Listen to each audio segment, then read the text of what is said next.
ನಮಸ್ಕಾರ ಸ್ನೇಹಿತರೆ, welcome back to my YouTube channel. ಬನ್ನಿ ಇವತ್ತಿನ ಶ್ರೀಗಂಧದ ಸಂಚಿಕೆಯಲ್ಲಿ ಏನಾಗುತ್ತೆ ಅಂತ ನೋಡ್ಕೊಂಬರೋಣ. ಇಂದಿನ ಸಂಚಿಕೆಯಲ್ಲಿ ಶ್ರೀಕಂಠ ಅವ್ರ ಅಪ್ಪನಿಗೆ ಬೈತಿರ್ತಾನೆ, ಹಿಂದೆ ಅವ್ರ ಅತ್ತಿಗೆ ಬಂದಿದ್ದಾಳೆ ಅಂತ ತುಂಬ ಹೊಗಳ್ತಿರ್ತಾನೆ. ಏನಪ್ಪ ನೀನು ಎಲ್ಲಿ ಹೋಗಬೇಕು, ಬಾ ನಾನು ಡ್ರಾಪ್ ಮಾಡ್ತೀನಿ ಅಂತ ಎಲ್ಲ ಹೇಳ್ತಿರ್ತಾನೆ. ಅಷ್ಟೇ ಅವ್ರ ಅತ್ತಿಗೆ ಒಳಗೆ ಹೋಗ್ತಾಳೆ. ಒಳಗೆ ಹೋದ್ಮೇಲೆ ನೀನು ಕಿತ್ತೋದು ಮುಖಕ್ಕೆ ಇಷ್ಟೊತ್ತು ನಿನ್ನ ಜೊತೆ ಚೆನ್ನಾಗಿ ಮಾತಾಡಿದ್ದೆ ಬಂದಿದ್ದು ದಾರಿ ಬಿಡು, ನನ್ನ ಕೆಲಸ ಇದೆ ಅಂತ ಬೈತಾನೆ. ಇದ್ಯಾಕೆ ಈ ಥರ ಮಾಡ್ತಾ ಇದ್ದಾನೆ ಇವನು ಅಂತ ಯೋಚನೆ ಮಾಡ್ತಾನೆ ನಟರಾಜ.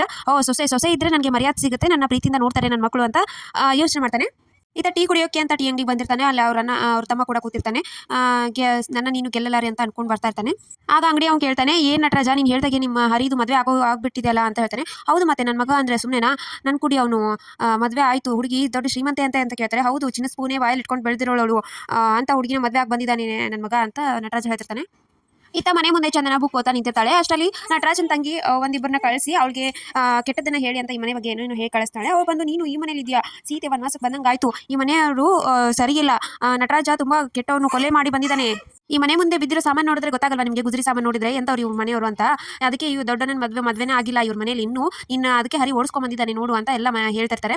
ಆಮೇಲೆ ಈತ ನಟರಾಜ ಅವ್ರ ತಮ್ಮನಿಗೆ ಹೇಳ್ತಿರ್ತಾನೆ, ನೋಡು ಯಾವ ಥರ ಇದ್ದಾಳೆ ನನ್ನ ಸೊಸೆ ಅಂತ ಎಲ್ಲ ಹೇಳ್ತಿರ್ತಾನೆ. ಅವಳು ಓಡೋಗ್ತಾಳೆ ನೋಡು, ಓಡೋಗ್ಲಿಲ್ಲ ಅಂತಂದರೆ ನನ್ನ ಕಿವಿನೇ ಕಟ್ ಮಾಡ್ಕೊಂಡ್ಬಿಡ್ತೀನಿ, ಆ ಥರ ಈ ಥರ ಅಂತ ಅವ್ರ ತಮ್ಮ ಹೇಳಿ ಹೋಗ್ತಾನೆ. ಆಮೇಲೆ ಇವರು ನಟರಾಜನ್ ತಂಗಿ ಹೇಳಿ ಕಳಿಸಿದವ್ರು ಇಬ್ರು ವಾಪಸ್ ಬಂದು ಅವಳಿಗೆ ಹೇಳ್ತಿರ್ತಾಳೆ, ಚೆನ್ನಾಗಿ ಕಿವಿ ಊದಿದೀವಿ, ಇನ್ನು ಅವಳು ಮನೆ ಬಿಟ್ಟು ಖಾಲಿ ಮಾಡೋದು ಒಂದೇ ಬಾಕಿ ಅಂತ ಅವರಿಬ್ರು ಮಾತಾಡ್ಕೊತಿರ್ತಾರೆ. ಆಮೇಲೆ ಸಡನ್ ಆಗಿ ಗುಡುಗ್ ಸೌಂಡ್ ಕೇಳುತ್ತೆ. ಅದಕ್ಕೆ ಚಂದನ ಮನೆ ಅರ್ಬೆ ಬಟ್ಟೆಯನ್ನೆಲ್ಲ ಒಳಗಡೆ ತೊಗೊಳಕ್ ಹೋಗ್ತಾಳೆ. ಇವಳೇನು ಮನೆ ಬಿಟ್ಟು ಹೋಗ್ತಾಳೆ ಅಂತಂದ್ರೆ ಒಳಗಡೆ ಬಟ್ಟೆ ಇರೋನ್ನೆಲ್ಲ ಒಳಗಡೆ ಹೋಗಿರ್ತಾ ಇದ್ದಾಳೆ ಅಂತ ಅವ್ರು ಮಾತಾಡ್ಕೊಂಡು ಬೈತಿರ್ತಾರೆ ಇವಳಿಗೆ. ಆಮೇಲೆ ಇನ್ನು ತಡ ಆಯ್ತು ಅಂತ ಹೇಳಿ ಚಂದನ ತನ್ನ ಬ್ಯಾಗ್ ಎಲ್ಲ ಪ್ಯಾಕ್ ಮಾಡ್ಕೊಂಡು ಹರಿಗೋಸ್ಕರ ವೇಟ್ ಮಾಡ್ತಿರ್ತಾಳೆ. ಏನ್ರಿ ಎಷ್ಟೊತ್ತಿಗೆ ಬರೋದು, 12:30 ಆಯ್ತು, ಇವಾಗ ಅರ್ಧ ಗಂಟೆ ಲೇಟಾಗಿ ಬಂದಿದ್ದೀರಾ ಅಂತ ಎಲ್ಲ ಹರಿಗೆ ಬೈತಿರ್ತಾಳೆ. ಸರಿ ಆಯ್ತು ಮೇಡಮ್, ಹೊರಡೋಣ, ನನ್ಗೆ ಹೊಟ್ಟೆ ಹಶ್ವಾಗ್ತಾ ಇದೆ, ಸ್ವಲ್ಪ ಊಟ ಮಾಡಿಂದ ಹೋಗೋಣ ಅಂತ ಹೇಳ್ತಾನೆ. ಅದಕ್ಕೆ ಚಂದನ ಗುರಾಯಿಸಿ ನೋಡ್ತಿರ್ತಾಳೆ. ಸರಿ ಆಯ್ತು ಅಂತ ಹೇಳಿ ಹರಿ ಊಟ ಮಾಡ್ತಿರ್ತಾನೆ. ಚಂದನ ಕೂತಿರ್ತಾಳೆ. ನೀವು ಊಟ ಮಾಡ್ಬನ್ನಿ, ಅನ್ನ ತುಂಬಾ ಚೆನ್ನಾಗಿ ಅಡುಗೆ ಮಾಡಿದ್ದಾನೆ, ಸಾಂಬಾರ್ ತುಂಬಾ ಚೆನ್ನಾಗಿದೆ, ಬಂದು ರುಚಿ ನೋಡಿ ಅಂತ ಚಂದನ ಹೇಳ್ತಾನೆ. ನನಗೆ ಬೇಡ ಅಂತ ಚಂದನ ಹೇಳ್ತಾಳೆ. ಅದಕ್ಕೆ ಹೊಟ್ಟೆ ಮೇಲೆ ಕೋಪ ತೋರಿಸ್ಕೋಬೇಡ್ರಿ, ಬನ್ನಿ ಕೂತ್ಕೊಳ್ಳಿ ಅಂತ ಹೇಳಿ ಚಂದನ ಊಟ ಮಾಡಕ್ಕೆ ಹೇಳ್ತಾನೆ. ಚಂದನ ಕೂಡ ತುತ್ತು ಬಾಯಿಗೆ ಹಾಕೊಂಡು ತುಂಬಾ ಚೆನ್ನಾಗಿದೆ ಅಂತ ಹೇಳ್ತಾಳೆ. ಅದೇ ಮತ್ತೆ ನಮ್ಮ ಅನ್ನ ಮಾಡಿರೋ ಸುಮ್ಮನೆ ಅಂತ ಇನ್ನೊಂದು ಸ್ವಲ್ಪ ಹಾಕೊಳ್ಳಿ ಅಂತ ಇನ್ನೊಂದು ಸ್ವಲ್ಪ ಹಾಕ್ತಾನೆ.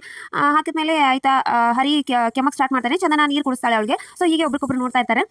ಸೊ ಇಷ್ಟಿದೆ ಇವತ್ತಿನ ಸಂಚಿಕೆ. ಸೊ ಚಂದನ ಮನೆ ಬಿಟ್ಟು ಹೋಗ್ತಾಳ ಅಂತ ನೋಡೋಣ ಮುಂದಿನ ಸಂಚಿಕೆಯಲ್ಲಿ. See you next vlog. Bye.